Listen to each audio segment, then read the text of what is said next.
Live షోకి తిరిగి స్వాగతం. ఏపీ ఆంధ్రప్రదేశ్లో రైతు రుణమాఫీ 70% పూర్తయిపోయిందన్న వ్యవసాయ శాఖ మంత్రులు శ్రీ పత్తిపాటి పుల్లారావు గారి వ్యాఖ్యలను సమర్థిస్తారా అంటే 3% మంది మాత్రమే అవునంటున్నారు, 97% మంది కాదంటున్నారు. ఇక అతిథుల పరిచయం శ్రీ సిహెచ్ఎం కృష్ణారావు గారు, డక్కన్ క్రానికల్ బ్యూరో చీఫ్, ప్రముఖ విశ్లేషకులు. శ్రీ ప్రేమేందర్ రెడ్డి గారు, భారతీయ జనతా పార్టీ సీనియర్ నేత, ఆ పార్టీ రాష్ట్ర ప్రముఖులు.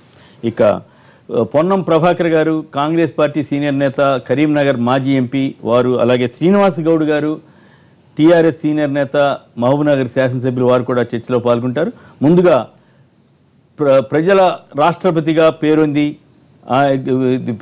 దేశవ్యాప్తంగా కూడా చాలా తనదైన శైలిలో పర్యటించి ప్రజల్లోనూ ప్రత్యేకించి యువతలో విద్యార్థుల్లో స్ఫూర్తిని రగిలించిన అబ్దుల్ కలాం గారికి నివాళి అర్పిస్తూ ముందుగా కృష్ణారావు గారు మాట్లాడతారు.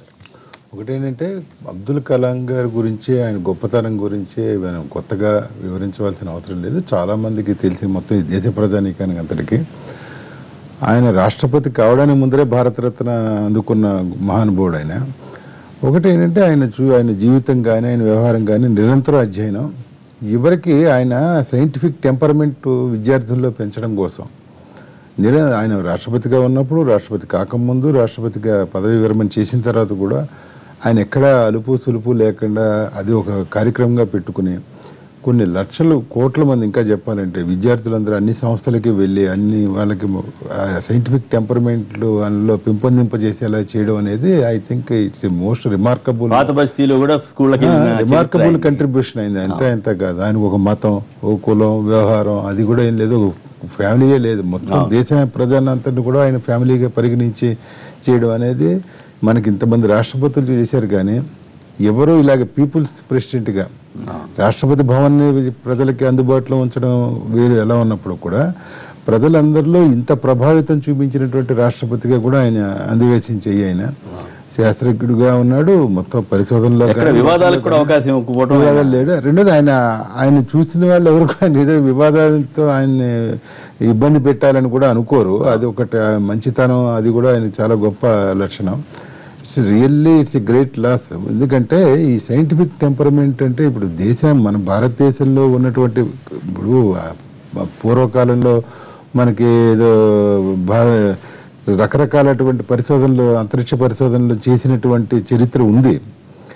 అదేదో శాస్త్రాల్లో వాటిల్లో కూడా వాటి గురించి ప్రస్తావనలు కానీ అవి ఉన్నాయి. దాన్ని అన్నింటినీ మీరు ఆయన ఆచరణలో తీసుకురావడంలో, మొట్టమొదటి క్షిపణి తయారు చేయడంలో కానీ, అంతరిక్ష నౌకలను ప్రయోగించడంలో కానీ వాటిని ఆశ్చర్యసాధ్యం చేయడం, ఆయన చెప్పిన ఒక అత్యద్భుతమైనది ఏంటంటే అందరూ కళలు కనండి, వాటిని సాఫల్యం చేసుకోవడానికి ప్రయత్నం చేయండి అనేది చాలా మంచిది. అది అంటే ఇంకో మాట, ఆయన కళ కన్నం అంటే అదేదో రాత్రిపూట మనం ఏదో రకరకాల కళలు వస్తూ ఉంటే పొగులు మర్చిపోవడం కాదు. ఆ కళ అనేది అసలు మర్చిపోని, నిద్ర పోనివ్వని కళ అది. దాన్ని సాఫల్యం చేసుకోవడానికి ప్రయత్నించడం అనేది పుస్తకం కూడా చాలా గ్రేట్ పర్సన్. రైట్. ప్రేమేందర్ గారు, అబ్దుల్ కలాం గారు ఇవాళ దేశం ఒక గొప్ప దేశభక్తిని కోల్పోయింది. ఎంతోమంది దేశభక్తులు దేశంలో ఉండొచ్చు, కానీ అన్ని రంగాల్లో ఒక మంచి యొక్క దశను చూపెట్టిన యొక్క వ్యక్తి ఆయనే. సైంటిస్ట్గా కృష్ణారావు గారు చెప్పినట్టు సైంటిస్టుగా ఎంత ముందంజలో ఉండేవాడో ఆయన మిగతా దేశంలో ఏదైతే మన డిఫెన్స్ విషయంలో కానీ, హెల్త్ విషయంలో కానీ, ఎంప్లాయ్మెంట్ విషయంలో కానీ అసలు ఒక విజన్, ఒక దిశ చూపెట్టిన యొక్క వ్యక్తి. మొదటిసారి భారతదేశంలో ఒక విజన్ గురించి మాట్లాడిన యొక్క వ్యక్తి. వారు అన్నట్టు కళలు కనండి, వాటిని సాకారం చేసుకోవడం కోసం ప్రయత్నం చేయనే మాట మేము చదువుకున్నప్పుడు విన్నాం. ఇప్పటికీ అనేక మంది విద్యార్థుల్లో అదొక గొప్ప అనేక సందర్భాల్లో ఉదాహరించే విషయం ఏంటంటే అసలు ఆయనకు ఒక 40 విశ్వవిద్యాలయాలు డాక్టరేట్ ఇవ్వడం కానీ, లేకపోతే భారతదేశం మనం భారతరత్న బతికున్నప్పుడు భారతరత్న ఇవ్వడం, వాజ్పేయి గారి అటువంటి గొప్ప వ్యక్తిని వాజ్పేయి గారి టైంలో ఒక రాష్ట్రపతిగా ఎంపిక చేసుకోవడం కూడా అది భారతదేశం గర్వించే విషయం. అది అసలు ఆయనే ఇవాళ మనకు లేడు అనేది అంటే అది ఎంతో లాసే. బట్ ఆయన చూపెట్టిన మార్గం మాత్రం మనం తప్పక ఇవాళ అందరూ కూడా అనుసరించవలసిందే. జాతికి ఆయన లేకున్నా ఆయన చూపెట్టిన మార్గం అనేక రోజులు ఒక స్ఫూర్తిని రగిలించేది. ఆయన మతానికి అతీతుడైన వ్యక్తి. ఆయన అనేక సార్లు తిరుమలను సందర్శించాడు.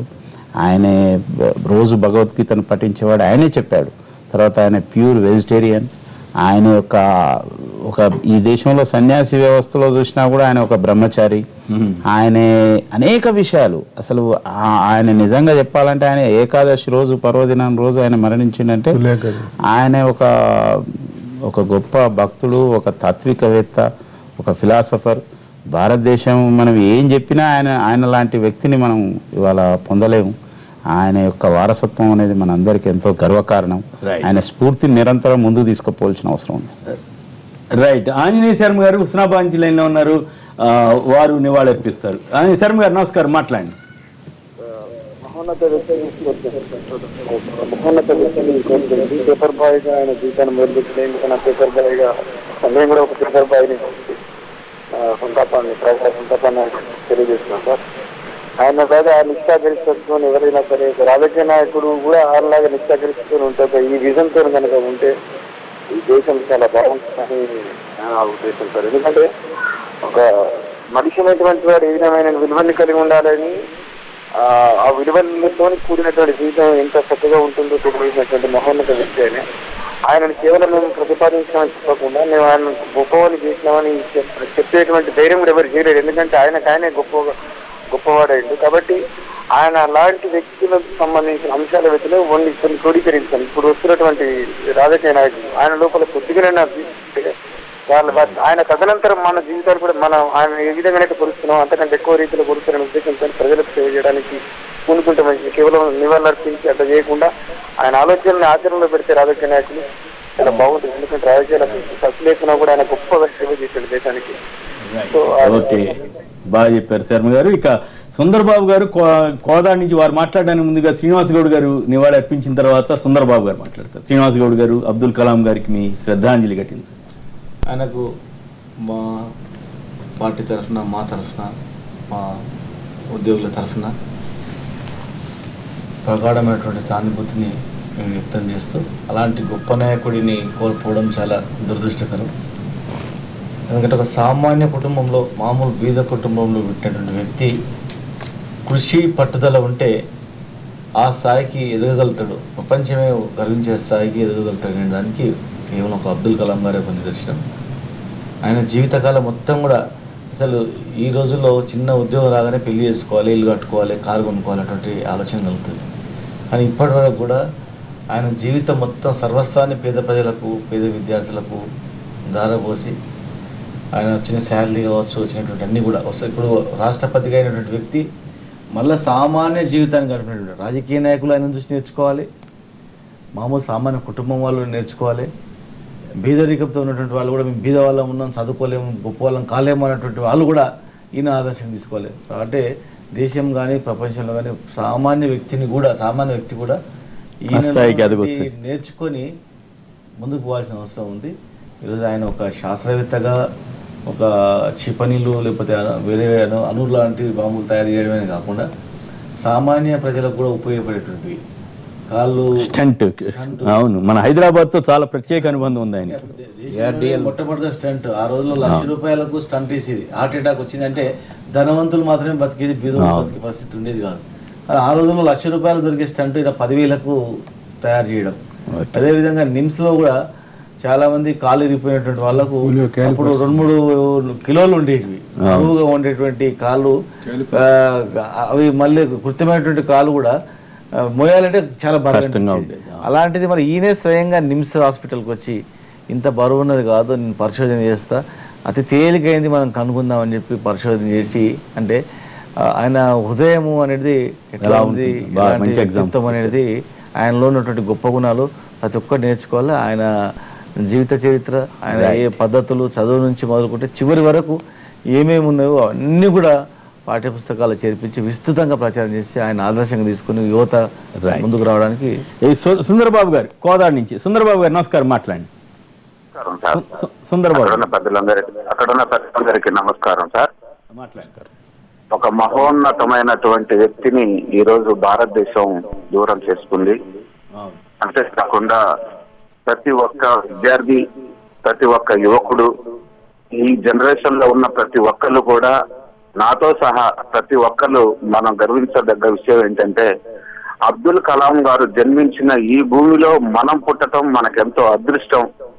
ఆయన సాధించిన అనేక విజయాల్లో కొంతైనా సాధించడానికి మనం ముందుకి పయనించాలని ప్రతి ఒక్కరికి, నాతో పాటు ప్రతి ఒక్కరికి, మా పిల్లలైతే ఇతర పిల్లల విద్యార్థులైతే ప్రతి ఒక్కరు కూడా ఆయన చూపిన మార్గంలో నడుస్తూ ఆయన సాధించిన విజయాలలో కొంత మటుకైనా మనం కూడా సాధించి ఈ భారతదేశంలో జన్మించినందుకు భారతదేశం యొక్క రుణాన్ని తీర్చుకునే విధంగా ఆయనకు మనం ప్రగాఢమైనటువంటి నివాళులు అర్పిస్తూ ప్రగాఢమైనటువంటి సానుభూతి తెలియజేస్తూ నా యొక్క ఈ మాటలు ముగిస్తున్నాను. ఇది చాలా బాధాకరమైనటువంటి, చాలా విచారించదగినటువంటి విషయం అయినప్పటికీ కూడా భారతదేశంలో అబ్దుల్ కలాం గారు పుట్టారు.